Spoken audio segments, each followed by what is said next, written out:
Bez poradnej prípravy nemáš šancu vyhrať žiadny zápas. Máš nejaký cieľ a proste, keď chceš dobehnúť do toho cieľa, tak bez poradnej prípravy sa tam nedostaneš.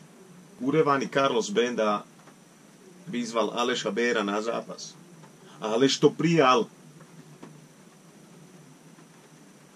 Ale vravím, bez poradnej prípravy a porádneho trénera to bude hanba.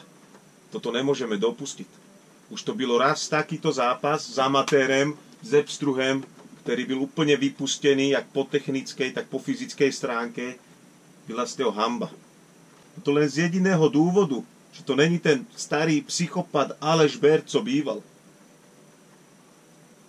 Táto schopnosť sa niekde stratila, my to musíme znovu aktivovať.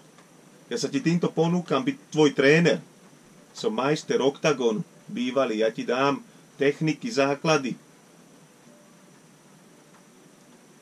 Aby sa neopakovala história a náhodou si neprehral ten zápas s týmto Bendom, tak jak s Epstruhem.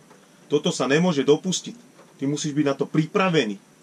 Psychicky, tak fyzicky. Dokonca aj technicky.